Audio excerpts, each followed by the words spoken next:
there, and good morning. It is 7:46 on your Tuesday, July 14th, on what will be a big day in our state. Governor Roy Cooper is expected to announce a decision about school reopening plans at 3 o'clock today. We'll talk about that in just a few minutes, but first, the conversation turns to the forecast. You know, it's got to be hard, guys, when you're forecasting temperatures between 90 and 94, because really, what's the difference? There is no difference. It feels the same. It's hot. It is going to be hot. So we'll show you the 7-day forecast now and let you see just how hot it's going to be. All right, are you ready? Here we go. Temperatures in the upper 80s to low 90s today. We're in the mid 90s Wednesday and Thursday. I wouldn't be surprised if on Wednesday a few spots, like some of those warmer locations, made it up to right around 96 or so. And once you factor in the humidity, of course, it's going to feel hotter than that. And then for the weekend, not as hot, but still hot. High temperatures in the low 90s, and those rain chances come up to around 40%. So bottom line is we can't rule out an isolated shower, thunderstorm Tuesday, Wednesday, Thursday. Better chance of scattered storms for Friday and Saturday. So a few spots may cool off a little bit, but all in all, we're in for a hot stretch of days with the 90s rolling right on into early next week as well. All right, let's dive right into the big story today. How will schools in North Carolina reopen next month? Across the country, several large districts will start the school year online. School districts in Los Angeles, San Diego, and Atlanta, Georgia will begin classes virtually. That is despite President Donald Trump's recent call to get children back into the classroom. Well, internationally, young students in Thailand practiced a return to school so they could get comfortable with the changes. Students received face shields as they arrived and wore them while at their desk. During lunchtime, plastic barriers kept students separated while staff walked around with hand sanitizer. The practice happened at the end of June, and students did go back to school in July. Well, today, Governor Roy Cooper will announce what North Carolina schools will do. He is considering 3 different options, which would be including going back to the classroom, only online learning, or a combination of the two. Now, today's announcement will happen at 3 this afternoon. Before that happens, a lot of you are already weighing in about what he might say. So let's take a look at some of those responses. We're hearing from Julie Wilson, who said that parents should decide. I know I wouldn't send my kids, she says. Nicole Gregorio said, I am a parent and educator. I want to have my kids in school and I want to be back in the classroom. One question, will the same teachers be teaching in class and teaching online? That is double the work, and teachers get paid nothing as it is.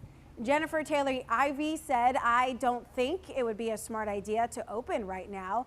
And Brittany Cheyenne said, if you and your kids are going out to the store, out to eat, out to the beach, or hanging with friends, they can go back to school. Follow proper hygiene. Don't send them if they are sick. She's called it simple. All right, so we're turning it to not only you online on our Facebook live stream right now, but here, Ed Matthews and Tran Kirksey. This, regardless of what the outcome is, it's been anticipated for so long. And I think that's half the battle, is finding an answer, right, Ed?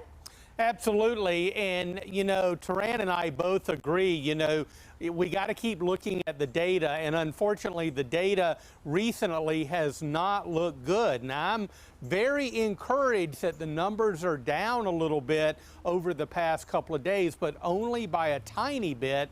I hope that we'll see that trend continue. But I tell you what, the governor, and rightfully so, has erred on the side of caution through this whole pandemic. I'm thinking it's going to be e-learning. I would like for the kids to go back to class, but I think it's going to start out as e-learning, maybe changing, you know, later on in the school year. But he's taken a very conservative approach to this, and he just wants to protect everybody. And I think it's going to be e-learning, at least initially, for a little while. Okay, well, that's definitely an option. I'm not sure that he's going to go that route, but I don't know. All right, Tran Kirksey, either way, depending on which way he goes, he's going to get support and he's going to get a lot of, you know, drawbacks. So I guess you just have to be prepared. Yeah, you know, definitely don't envy any of our political leaders at all navigating this, because this is a situation unlike any other that most of us have lived through. Of course, there are still some people around that were around when the Spanish flu hit, but it's going to be an interesting decision that he'll have to make. I mean, there are so many options. I mean, well, maybe you have the older kids do e-learning and then the younger kids stay at home because older kids can probably handle, doing schoolwork online a little bit better because they're used to school.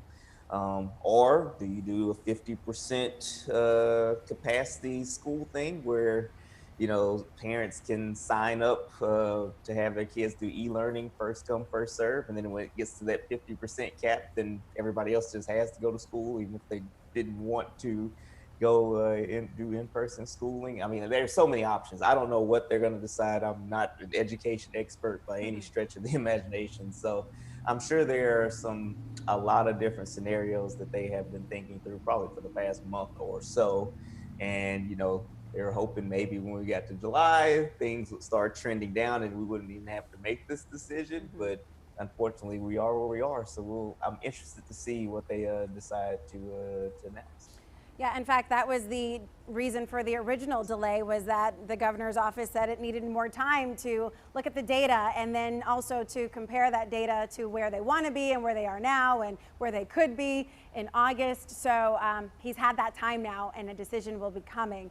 One thing that I talked in my household about is if there is a case at a school, does that mean the whole school would be closed for deep cleaning for a number of days? And then reopened, after the 2-week quarantine? And if that's the case, would it be a school by school basis or would it be a county by county basis? And would you end up losing more school than if you were just online only? Because, my husband works at the Guilford County Courthouse and he was out of, I guess, had to stay out of the courthouse for 2 weeks while they deep cleaned as a part of their procedure. So what do you do in that case? Have you guys thought about that? Yeah, I kind of put a little thought into that. That's kind of a nightmare to even think about how they would have to do that. Would they have to be prepared to switch to e-learning at the drop of a hat for 2 weeks and then, have the kids come back? If so, like one of our viewers said, I mean, that's in some ways it's double the work for teachers to try to have 2 different types of lesson plans set up. It makes my head hurt even thinking about it. So I don't know Amen on that. Yeah, it's there's a lot to think through, and so again, it makes sense that they have taken this long to try to think of all the different scenarios because people will have questions and they're going to have answers. Yeah. Because parents need to know what they need to start getting prepared for the school year. It's arriving quickly. We're already in the middle of July, so do they have to get childcare set up or do they have to get new technology? Will the school districts provide that new technology? How much money will the school districts have to pay to get the classrooms prepared to be a safe environment for the students? As you saw, in those other countries where they had to set up all the plexiglass, in the cafeteria. It's a lot. And It is a lot. like I said, I don't envy anyone that's having to make this decision. And, I don't envy the parents out there at all that are going to have to kind of work through this as well. I'm sure that's just an extra stress above and beyond what, other people are dealing with as well, going through this very strange time. Yeah, you mentioned, a plan for children. And as a parent, I can tell you last minute childcare is the worst thing for a parent, is trying to find that backup plan in a drop of a hat. So yeah, we're already coming up with several scenarios in our house. So I'm going to read some of the comments then, Ed, and then I'll have you give the last thought on this. But online, people are saying, like, Lyons Angie, I'm assuming your name is Angie Lyons, just kind of backwards there. I'm thinking he may say remote learning. Let's see. It says, Jessica says, we aren't in California, so she must be from California and saying that they're not having in-person classes. Kathy Herring says, in my opinion, it should be an option. Too many variables for each family and teachers and staff. Kathy says she agrees with that. Remote learning from Angie. Let's see. Slade says, my kids go back on the 28th, online 5 days, then in class. Clover Garden School rocks. Thank you for that, said Slade, because they're in Burlington. I'm from there, so I know that. Let's see. Pagan says, I wouldn't send my children. It's not safe. And Michelle says, parents should have the option to decide what's best for their child. Lee Thompson weighed in saying homeschool is better. Mike Cobb simply said, we shall see what the announcement is. And then Jennifer Ridge Petty says, going to the store, shopping, etc., it's not the same as being in a small room with 20 to 35 kids for 7 to 8 hours. And Robin says, homeschool. Dana Lyle says, from a staffing standpoint, districts don't have the staffing capacity to social distance the students. Districts are short with bus drivers and won't have enough drivers or buses to socially distance kids for transportation. That's a very good point. So there are a lot of points to consider. And I don't know that they're going to be able to consider all the points that, that are out there, Ed. Well, I think you could spend all day coming up with possible scenarios, but the important thing is that you have to be ready. Just like you talked about earlier, Tracy, what if a kid actually goes to school and is positive? What do? Do they close the school? How long? Oh boy, it's incredible. Whatever decision the governor makes today, it's going to be unpopular. I feel for the man. I feel for the man, but I hope he'll make a smart choice and a wise choice. I'm sure he will. I kind of like, personally, I have no kids in school. I personally like a combo of being in the classroom and also e-learning as well. That could get confusing. This week, does my kid go to the classroom or stay at home? So all that could be confusing, but that might be one possible scenario. Yeah. I don't know. Yeah. I'm so glad I don't have to make the official decision. I'd never be governor. And then, never. You know, I posted apparently an unpopular opinion on my Facebook page one day saying that, I'm not sending my kids to school. And then someone commented and said, glad you have the option not to send your kids to school. I rely on school so that I can work while, school provides and educates my kids. I can't afford to stay home with my children. So I don't go with that anymore. I just say, do what's best for your family, because, everyone has a different situation at home. And yes, I can probably pull a few things here, maybe work from home if the bosses let me, you never know. And educate, my son from home. But not everybody has that opportunity. So, you kind of have to think of what's best for everyone. And that is the question. Yeah, and there's no one answer. I mean, there's no one answer that covers the entire population. That's the real frustrating thing about it. Right. But so many different scenarios. I do appreciate when people give me their point of view, because my point of view isn't always the right one or the only one. And so I do like having conversations with people about that, because, I see one thing, someone else sees another. Yeah, absolutely. All right, let's get to a few more headlines this morning. Lexington City Council members voted unanimously to move a Confederate monument. The approved resolution will remove the Confederate monument that has stood on Main Street for 115 years. Davidson County Commissioners will take up the issue next, because the county owns the property where the monument is located.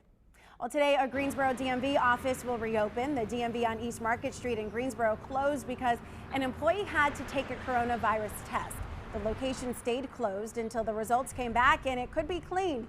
Officials did not release the employee's results, but once again, the office will reopen today. Wake Forest Baptist Health is looking for help to research the coronavirus.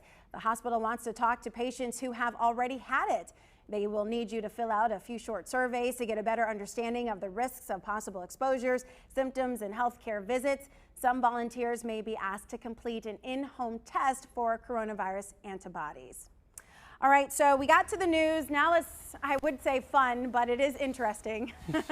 We're talking about snakes and the large number of reports we're seeing about snakes in and around not only just the counties, but in the cities, right? So we asked people at the Greensboro Science Center about this. They say it's normal to see more snake activity when it's hot, and it says it doesn't help that we had a very mild winter. So a lot of you are noticing snakes. We want to know this morning if you're also seeing them in your yards. And Taran, you said you spotted one. Yeah, I saw one when I was out running with my wife on one of the trails near our house one time, and we saw it, and we turned around and went the other way, just left it alone. I mean, snakes aren't inherently bad. They're out just doing their thing. But with that said, I'm not going to get close enough to try to figure out if it's poisonous or not, if I can help it. But if I do get close, I've been around long enough to kind of tell if it's not poisonous most of the time. Sometimes I have to Google, and if I need to kind of shoo it away.